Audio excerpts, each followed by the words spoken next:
working in a snack food company, barrel of fun potato chips, in Perm, welding, building, maintaining equipment. Never sold anything before in my life. High school education, and actually have a learning disability.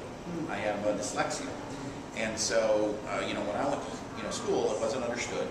I was put in all these special classes, having tests read to me, and kids making fun of me, and parents were frustrated. Teachers didn't think I was trying, and so when I got out of school, I mean, I had no self-esteem, I had no self-confidence. I really almost tried to be invisible. Just be that good kid that never got called on, and they pushed me through.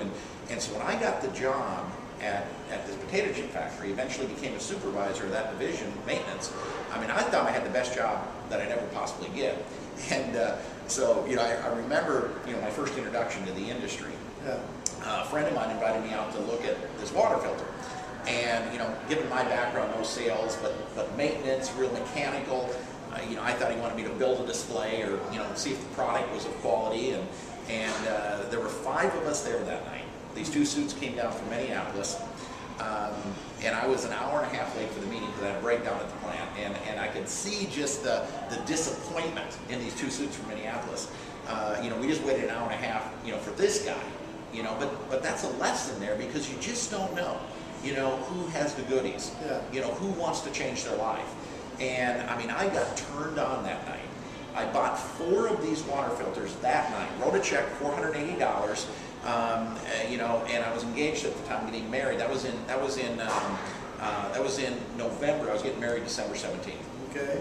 So I come home to my fiance. A lot of people say you can't build in the holiday season. Yeah. I proved that wrong, right? Yeah. I mean, I came home with these 4 water filters.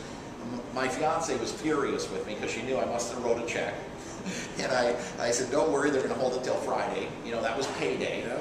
And then I went on to share that I was going to invest $5,000, which she didn't think would be a possibility. But where there's a will, there's a way. I found the money, and it just pause for 1 second before you continue that.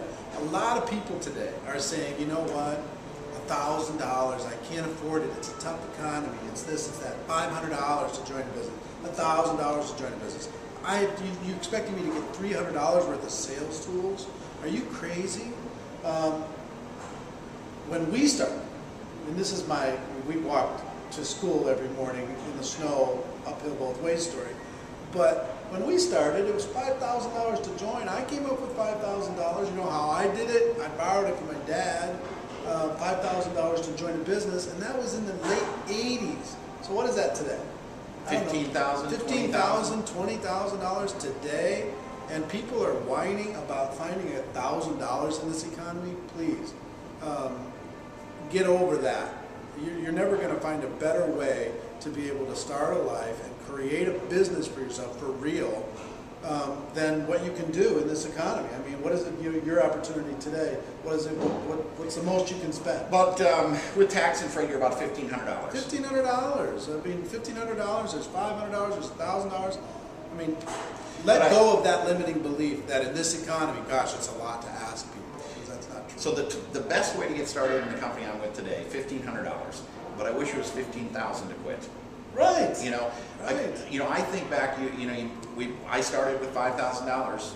20 years ago, and I think of the challenges. The naysayers, the people trying to constantly steal your dream. Here I am in this little rural community in Minnesota. It's been very easy for me to quit. Mm-hmm. And I think that if I would have invested $100, $200 20 years ago, I don't think I'd be here today. Mm. I couldn't afford to lose that $5,000.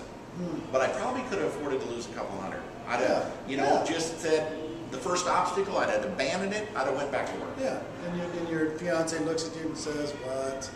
You're going to go, okay, honey, we lost a few $100. Yeah. But you were invested. Yeah, so I think that's one of the things that comes back to belief. Yep. It's so easy for people to quit. They'll spend 40 years working a job. Yeah. And what do they end up with at the end? They won't give network marketing 4 months. Yeah. And I think the other thing that when people enter network marketing, they think they're going to be a millionaire overnight. Yeah. Why is that? They don't expect it when they start a lawn mowing business. They don't expect it if they buy a dry cleaning business. They don't expect it if they do anything. But when they come into network marketing, for some reason, they expect that if they don't make immediate money, then this thing doesn't work. It's the craziest thing. Do you think we're part of that? Do you think we, as a profession, are part of that by setting unrealistic expectations in presentations and making unreasonable claims? Well, I mean, I think there are definitely people within the industry that do make unrealistic claims. I think, but I think for the most part, I mean, I know that you know, when people ask me how much can I earn, and I say somewhere between 0 and a bunch. Yeah. You know, I don't know your skill sets. You know, I don't know what your commitment level is. You know, I don't know what your credibility is. But I can tell you this, that you can do better here than anywhere else. I mean, I was thinking about this because we all have days that we're frustrated. But when I mean, if you want to sit back and think about it, there is nothing I could ever imagine doing that would provide the type of complete success that network marketing. I mean, from time freedom to recognition to the financial aspect of it. Because, I mean, if you compare yourself, I mean, actors and athletes, I mean, they sacrifice their freedom for stardom. Sure. You know, you look at a small business owner, I mean, they have no time. I mean, they're the first ones in, the last ones to leave, and most likely the last ones to get paid. Mm-hmm. Stockbrokers, real estate agents, I mean, they live their whole life by demand of their clients. And, you know, a downturn in the market can cause complete havoc in their life. And so when you look at network marketing, if they truly embrace it, and this comes back to that belief, I mean, you can tell. I mean, I flat out, to my inner being, believe there's not a better profession in the industry or in the world.